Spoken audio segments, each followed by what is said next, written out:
गांव में चुनाव की कहानी। भारत में चुनाव एक महत्वपूर्ण घटना होते हैं और जब ये किसी छोटे गांव में होते हैं तो उनका महत्व और भी बढ़ जाता है। चुनाव न केवल राजनीतिक प्रक्रिया का हिस्सा होते हैं बल्कि वे समाज के हर वर्ग, हर व्यक्ति को प्रभावित करते हैं। एक छोटे से गांव के चुनाव का परिप्रेक्ष्य और उसके पीछे की कहानियां अक्सर बहुत दिलचस्प होती हैं। आइए जानते हैं एक गांव में चुनाव की कहानी के बारे में। चुनाव का माहौल। गांव का नाम खेड़ा था, जो एक छोटा सा, शांतिपूर्ण और परंपरागत गांव था। यहाँ की जनसंख्या लगभग 1500 थी और अधिकतर लोग कृषि और पशुपालन से जुड़े हुए थे। हर साल की तरह इस बार भी पंचायत चुनाव की घोषणा हुई थी। हालांकि इस बार चुनाव में कुछ खास था, क्योंकि गांव में दो प्रमुख उम्मीदवार थे, जिनमें से एक था राजू और दूसरा था श्यामलाल। राजू एक युवा था जो दिल्ली से कुछ साल पहले वापस गांव आया था, जबकि श्यामलाल गांव का एक पुराना चेहरा था जो पंचायत में कई बार चुनाव जीत चुका था। राजू का चेहरा गांव में नया था, लेकिन उसकी योजनाएं और उसके विचार गांव के विकास के लिए थे। वह गांव में शिक्षा, स्वास्थ्य सेवाएं और बेहतर सड़कें बनाने की बात करता था। वहीं श्यामलाल का मानना था कि गांव की परंपराओं और संस्कृति को बनाए रखना ज़्यादा जरूरी है। वो ये कहता था कि विकास के नाम पर गांव की पहचान और उसकी संस्कृति को नष्ट नहीं किया जा सकता। चुनावी रणनीतियां। चुनाव में सिर्फ दो उम्मीदवार थे, लेकिन गांव में कई तरह की बातें चल रही थीं। राजू ने अपनी चुनावी रणनीति के तहत युवाओं और महिलाओं से संपर्क करना शुरू किया। उसने ग्रामसभा आयोजित की, जिसमें उसने गांव के विकास के लिए अपनी योजनाओं के बारे में विस्तार से बताया। राजू ने ये वादा किया कि अगर वह जीतता है तो वह गांव में नए स्कूल और स्वास्थ्य केंद्र बनवाएगा, जिससे लोगों को लंबे समय तक सरकारी सुविधाओं के लिए शहर न जाना पड़े। वहीं श्यामलाल ने अपनी रणनीति में गांव के बुजुर्गों और किसानों को अपना समर्थक बनाने की कोशिश की। वह गांव के पुराने रीति रिवाजों को प्रमुखता देता और यह जताता कि अगर वह पंचायत प्रमुख बनेगा तो गांव में हर चीज की व्यवस्था पहले जैसी ही रहेगी। श्यामलाल ने भी कई तरह के लोकल मुद्दों को उठाया, जैसे गांव की सड़कें, पानी की समस्या और बिजली की किल्लत। उसने ये दावा किया कि वह इन समस्याओं का हल पहले ही समझ चुका है और पुराने अनुभव के आधार पर उन्हें दूर कर सकता है। चुनावी माहौल में बदलाव। जैसे जैसे चुनाव का दिन नजदीक आता गया, गांव का माहौल और भी गर्म होने लगा। राजू और श्यामलाल के समर्थकों के बीच जुबानी जंग बढ़ने लगी। कुछ लोग खुले तौर पर राजू के पक्ष में बोलने लगे, जबकि अन्य श्यामलाल की पुरानी नीतियों को लेकर एकजुट थे।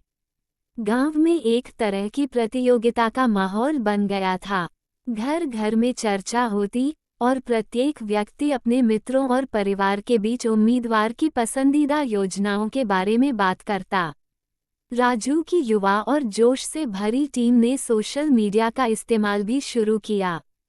उन्होंने व्हाट्सएप ग्रुप बनवाए, जिसमें चुनाव के मुद्दों और योजनाओं पर चर्चा की जाती थी। वहीं श्यामलाल की टीम ने पुरानी परंपराओं को ध्यान में रखते हुए नुक्कड़ नाटकों और भजन संध्या का आयोजन किया, जिसमें उन्होंने अपनी योजनाओं का प्रचार किया और लोगों से अपनी तरफ से वोट देने की अपील की। चुनाव का दिन। चुनाव का दिन आया। पूरे गांव में सुबह सुबह ही हलचल मच गई। लोग अपने मतदान केंद्रों की ओर निकल पड़े थे। बूथ के बाहर लाइनें लगी हुई थीं।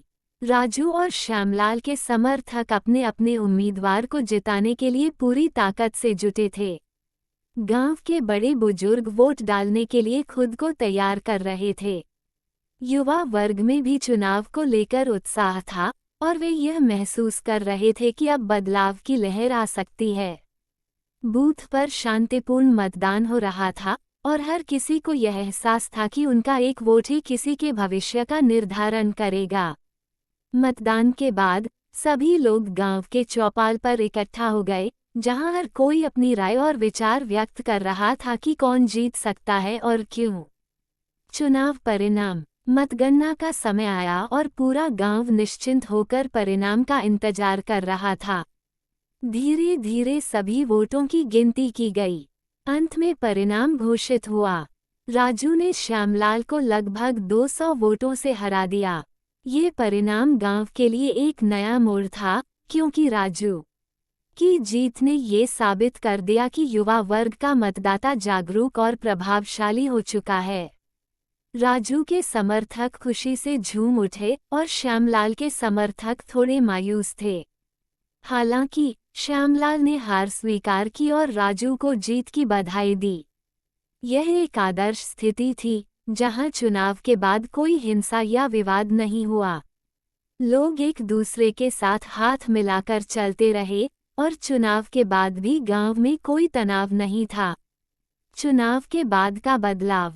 राजू ने चुनाव जीतने के बाद अपनी योजनाओं पर काम करना शुरू किया।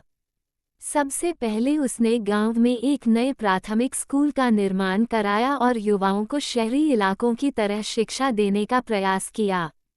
साथ ही उसने एक स्वास्थ्य केंद्र का निर्माण किया, ताकि गांव के लोग बुनियादी चिकित्सा सुविधाओं के लिए शहर न जाना पड़े। श्यामलाल भी चुनाव हारने के बाद अपने पुराने समर्थकों से मिलकर उन्हें समझाने की कोशिश करता रहा। उसने यह मान लिया कि अब समय बदल चुका है और नई सोच की आवश्यकता है। वह राजू के साथ मिलकर गांव के लिए काम करने के लिए तैयार था। निष्कर्ष। गांव के चुनाव ने ये साबित कर दिया कि लोकतंत्र केवल बड़े शहरों तक सीमित नहीं है, बल्कि छोटे गांवों में भी यह अपनी पूरी ताकत और प्रभाव के साथ कार्य करता है। चुनाव ने ये सिखाया कि एक युवा नेता, जो विकास और बदलाव के लिए प्रतिबद्ध हो, समाज में बहुत बड़ा बदलाव ला सकता है। साथ ही ये भी देखा गया कि चुनाव का परिणाम केवल राजनीति तक सीमित नहीं रहता, बल्कि वह समाज में नई दिशा और सोच पैदा करता है।